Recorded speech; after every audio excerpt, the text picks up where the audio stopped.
Hello everyone, কেমন আছো তোমরা সবাই? আমি তো খুব ভালো আছি। চলে এলাম একটা নতুন ভিডিও নিয়ে। তোমরা সবাই আগের ভিডিওতে এতটাই ভালোবাসা দিয়েছো, ভাবতে পারিনি তোমরা এত ভালোবাসা দেবে। তো এই ভিডিওটা তোমরা দেখেছিলে নিশ্চয়ই আগের পার্টে। আমরা হাসপাতালে ছিলাম, তারপর তো আমরা বাড়িতে এলাম, আমার বেবিকে নিয়ে এসছি। তো ছেলে হয়েছে না মেয়ে হয়েছে সব কিছু প্রশ্নের উত্তর তোমাদের পরপর আস্তে আস্তে সব কিছু ভালো করে দেবো।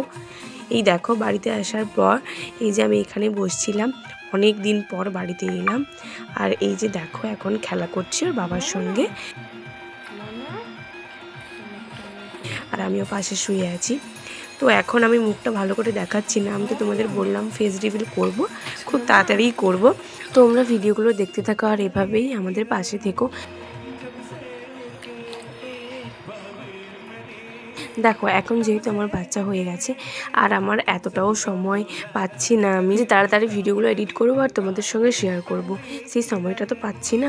তো তোমরা যেভাবে আমাদের পাশে আছো আর যেভাবে আমাদের সাপোর্ট করছো ওইভাবেই ভালোবেসে যেও, আর আমিও তোমাদের ভালোবাসায় ভালো করে ভিডিওগুলো এডিট করে তোমাদের সঙ্গে শেয়ার করব। তো তোমরা সবাই পাশে থেকো। তুমি বাবা হয়ে গেলে,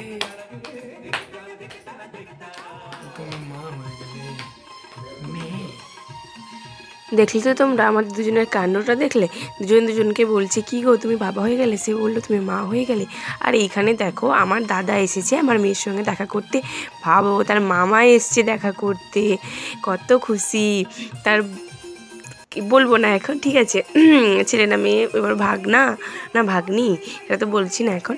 এই দেখো এখন টাকা বের করছে দেবে, ঠিক আছে। এখানে একটা কাণ্ড হয়েছে, কম টাকা বের করেছে, ঠিক আছে। আর এখানে আমার ননদ বলবে কি রে দেখ তোর বাচ্চাটা ছোট বলে দাদা কিন্তু কম টাকা দিয়ে দিচ্ছে, এটা কিন্তু ঠিক নয়, তার মামা কিন্তু এটা ঠিক করলো না। এই দেখো বলছি, দেখো তুই কিছু বলছিস না কেন, বল বল। আমি বলছি দেখ দাদা আমার বাচ্চা এখন ছোট তো, একটু বড় হোক তারপর মামা বলে তোর মাথা খারাপ করে দিবে। বলছে হ্যাঁ তখন দেখে নিব। আর এখানে দেখো ভালো করে ওকে পরিয়ে দিচ্ছে।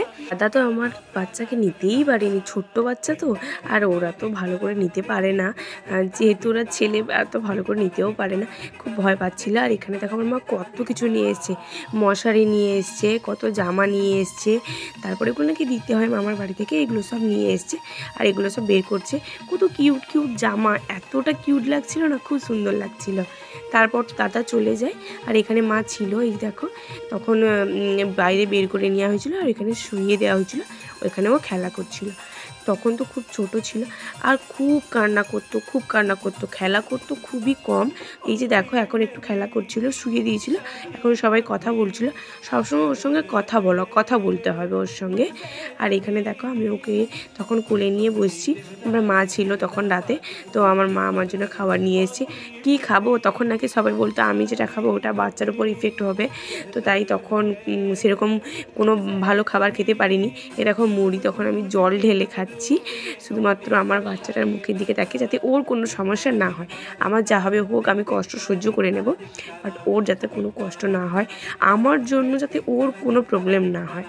কিন্তু আমি যখন ডাক্তারকে জিজ্ঞেস করেছিলাম যে এটাকে কোনো সমস্যা হবে, আমি যদি কোনো খাবার খাই সেটাকে আমার বাচ্চার উপর ইফেক্ট পড়বে, কিন্তু ডাক্তার বলেছিল না কোনো সমস্যা হবে না। কিন্তু তবুও মনে হচ্ছিলো যে আমি যদি রিচ খাবার খাই আমার বাচ্চার উপর ইফেক্ট পড়বে, কারণ ও তখন খুব কান্না করতো, তাই মনে হতো যেন আমার খাবারের উপর যদি কোনো কিছু হয়, ওই জন্য আমি খেতাম না।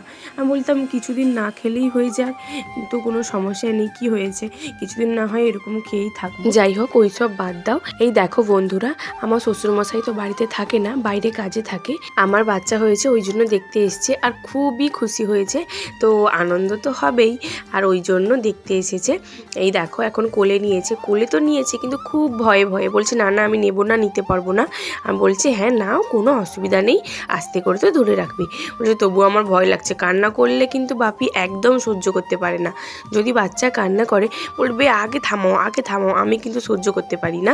তো যখন ও কান্না করলো দিয়ে আবার আমাদের কোলে দিয়ে দিয়েছে।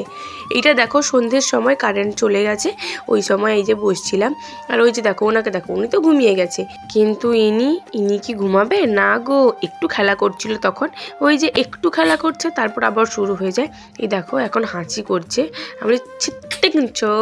ওর দাদু ওর মুখ দেখে কি গিফট দিল ওটা তোমাদের সঙ্গে একটু পরেই শেয়ার করছি, তোমরা ভিডিওগুলো দেখতে থাকো, অবশ্যই দেখতে পাবে যে কি গিফট দিল। একটু পরে যখন কারেন্ট আসে তখন বাপি গিফটটা নিয়ে আসে। এই যে দেখো এখন শুয়ে আছে, ওর কাছে এসছে, এখন কথা বলছে ওর সঙ্গে। আর এখানে মা, দাদু, দিদা, আমি, ও সবাই ছিল। বাপি বলছে আমার বাড়িতে নতুন সদস্য এসছে, কিছু দিলে না দিয়ে মুখ দেখা যায় নাকি। তো কি গিফট নিয়ে এসছে ওর জন্য আর কি দিল ওটা তোমার সঙ্গে এক্ষুনি শেয়ার করব।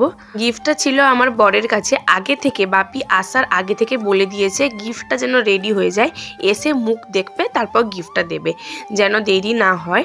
এই যে ভিডিওটা এটা তার আগের দিন রাতে ছিল, মানে বাপি এসছে রাতে 8টার দিকের সময় এসেছিল। তো 8টার সময় এসে গিফটটা নিয়ে তারপর দিয়েছে। আগে থেকে বলে রেখে দিয়েছিল গিফটটা যেন তৈরি করে রেখে দেয়, টাকা পাঠিয়ে দিয়েছিল। বলছে ওইটা গিফটটা রেডি হয়ে যায়, আমি যাব দিয়ে মুখ দেখবো তারপর গিফটটা দেবো। তো এখনই তোমাদের দেখাবো গিফটটা। তো ওকে বললো যে যা নিয়ে আয় গিফটটা, তো ও লুকিয়ে রেখেছিল। তারপর এই যে দেখো দিদা বলছে দেখি কী নিয়ে এসছে কী নিয়ে এসছে। দিয়ে দিদা তো খোলার চেষ্টা করলো কিন্তু খুলতেই পারলো না। দিয়ে তারপর দেখি বলছে একটু খুলে দে তো, দিয়ে ও আবার খুলে দিচ্ছে। দিদা তো দেখবে বলে এই দেখো বলছে ও আচ্ছা আংটি, দাঁড়াও দেখাচ্ছি, তোমাদেরও দেখাবো আংটিটা। এই দেখো বাপি এখন পরিয়ে দেবে। আংটিটা দেখাবো না, আংটিটা দেখালে তোমরা বুঝতে পেরে যাবে ছেলে না মেয়ে, এখন তো বোঝা গেলে চলবে না। আচ্ছা তোমরা অনেকেই আমাকে ফেসবুকে হোয়াটসঅ্যাপে SMS করছো যে সব কিছু ভিডিও তো পোস্ট করছো, তোমার মেয়ের ভিডিও কেন পোস্ট করছো না বা তোমার মেয়েকে কেন দেখাচ্ছ না। প্রথম কথা আমার মেয়ে তো এখন খুব বাচ্চা ছোট আছে, এই জন্য মুখটা দেখাচ্ছি না। আর দ্বিতীয় কথা আগের যে ভিডিওগুলো সেই ভিডিওগুলো তো আমাকে এডিট করে পোস্ট করে ছাড়তে হবে। আগের ভিডিওগুলো তাহলে আমি কোথায় নিয়ে যাব, পরপর পোস্ট করলেই না সব ভিডিওগুলো পোস্ট করতে পারবো। এই জন্য বলছি তোমরা একটু ওয়েট করো আর একটু ধৈর্য ধরো, সব ভিডিওগুলো পোস্ট করি। আর অবশ্যই আমি আমার বেবির ফেস রিভিল খুব তাড়াতাড়ি করে দিব, আমি ভিডিওগুলো তাড়াতাড়ি দেওয়ার চেষ্টা করছি। বাট ছোট বাচ্চা এখন কোলে আছে, এখন সময়ও পাচ্ছি না, খুব দেরিও হচ্ছে, তাই আগে থেকে তোমাদের কাছ থেকে ক্ষমা চেয়ে নিচ্ছি।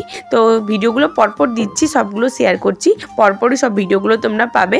আর তোমরা বেশি বেশি করে কমেন্ট করতে থাকো, তোমাদের কার কি মত, তোমরা কে তাড়াতাড়ি ভিডিওগুলো দেখতে চাও আর ওর মুখটা দেখতে চাও, তাহলে তোমরা অবশ্যই কমেন্ট করে জানিও।